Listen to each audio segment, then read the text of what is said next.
Bonjour et bienvenue dans cette capsule qui concerne la résolution d'une équation faisant intervenir une fonction partie entière. Allons-y avec un exemple.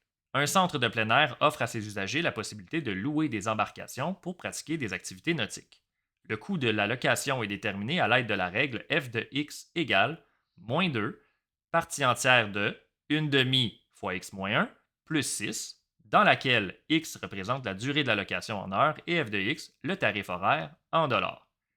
Pendant combien de temps un usager a-t-il loué une embarcation s'il a dû payer 4 $ pour chaque heure de location? Alors, on va faire la démarche juste ici. On va réécrire la règle f de x égale moins 2, partie entière de 1 demi fois x moins 1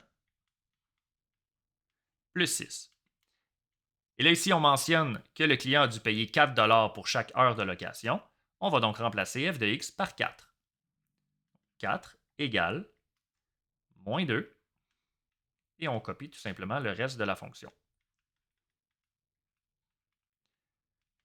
Plus 6. Ici, la stratégie, ça va être d'aller isoler la partie entière, donc l'expression partie entière de 1 demi fois x moins 1. Et ensuite, on va raisonner à savoir quelle valeur peut prendre l'intérieur de la partie entière. Pour y arriver, on va isoler comme on le fait à l'habitude. Donc, on enlève 6 de chaque côté. On obtient moins 2 qui est égal à moins 2 fois partie entière de 1 demi fois x moins 1. Je vais diviser par moins 2 de chaque côté. Je vais obtenir 1 égale la partie entière de 1 demi fois x moins 1. J'ai atteint mon but, j'ai isolé la partie entière. Ici, je vais raisonner. Je vais me demander quelle doit être la valeur de l'expression contenue à l'intérieur de la partie entière qui va donner 1 une fois qu'on aura calculé la partie entière. Ici, pour obtenir 1 comme partie entière, il faut absolument que la valeur de l'expression qui est à l'intérieur soit comprise entre 1 et 2 exclus. La façon dont on va l'écrire, on va dire que 1 demi fois x moins 1 doit appartenir à un intervalle. Donc, pour écrire ça, on écrit le petit e qui veut dire est élément de, l'intervalle 1 inclus et 2 exclus. Et à partir de ce moment-là, on va diviser notre calcul en deux. On va y aller avec des inéquations. On va dire que 1 demi fois x moins 1 doit être plus grand ou égal à 1 dans un premier temps. Donc, 1 demi fois x moins 1 doit être plus grand ou égal à 1, mais qu'en même temps, la même expression, 1 demi fois x moins 1, doit être plus petit que 2.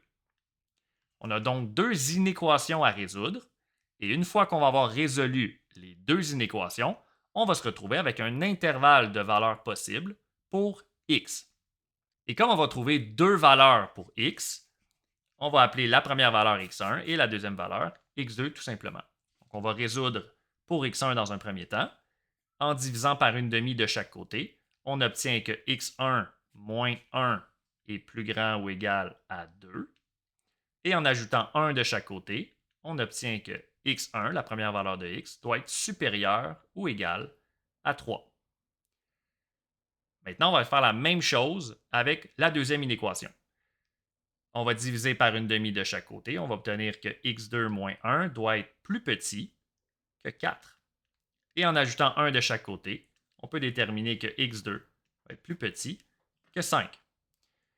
En analysant ce qu'on obtient, on comprend que x doit être plus grand ou égal à 3, mais en même temps doit être plus petit que 5. On peut donc l'écrire comme ceci.